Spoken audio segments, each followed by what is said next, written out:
असं आहे की प्रत्येक मतदारांनी मतं दिली पाहिजे हा सर्वसाधारण नियम आहे. पण मी माझ्यासाठी हा नियम करून घेतलेला आहे की आपला पहिला नंबर लागला पाहिजे.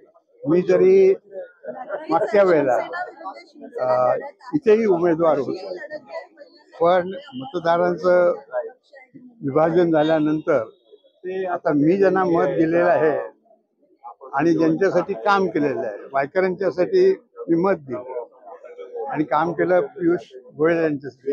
आणि ज्या वेळेला थोडंफार इकडे हवे असेल वायकरांना, त्यावेळेला एक लोकशाहीचा हा उत्सवाचा दिवस आहे असं मी मानतो.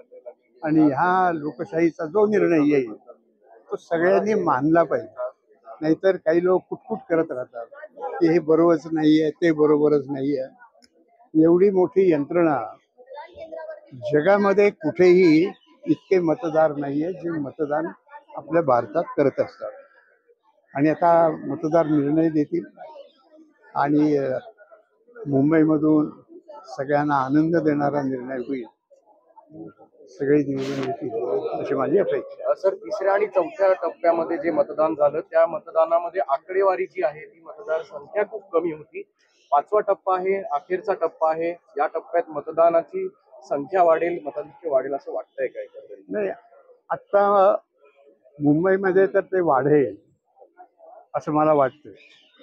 त्यात फक्त एक महत्वाची उणीव आहे की जे शाळांना सुट्टी मिळाल्यामुळं गावी गेलेले आहेत, आपल्या मुलांना घेऊन गेलेले आहेत कुठल्याही कारणाने, तर तो जो मतदार असेल तो असा मतदार आहे हे लक्षात आलेलं आहे.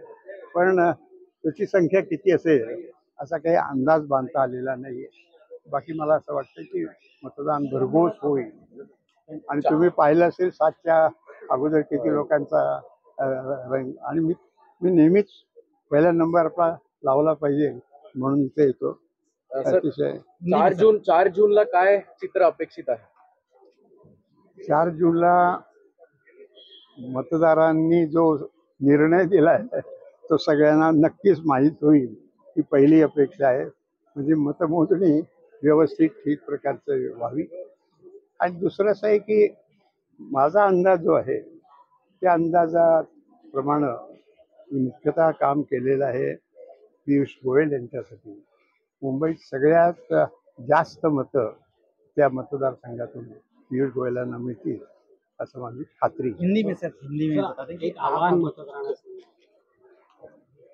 मतदारांना आव्हान 2 की जे अजून मतदानासाठी घरातनं निघालेले नाही त्यांनी मतदानासाठी ताबडतोब यावं.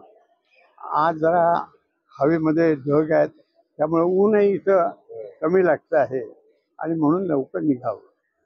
आणि मतदारांच्याकडून दुसरी अपेक्षा ही की जो कोणी निवडून येईल तो आपला प्रतिनिधी आहे असं समजून आपण त्याच्याशी वागायचं आणि जो निवडून येईल त्याच्याशी वागायचं.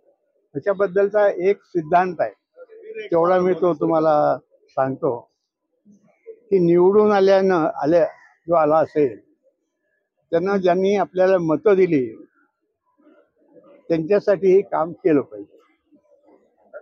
पण ज्याने आपल्या विरोधात मतदान केलं त्यांच्यासाठी काम केलं पाहिजे. आणि जे मतदार असून आले नाहीत त्यांच्यासाठी केलं पाहिजे.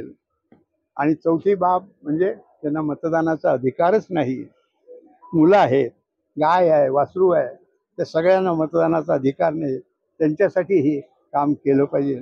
हा जनप्रतिनिधीसाठी एक सिद्धांत मी 1978 साली ज्यावेळेला पहिल्यांदा बोरिवलीहून आमदार म्हणून निवडून आलो त्यावेळेपासून मी हा सिद्धांत सगळ्यांना सांगत असतो.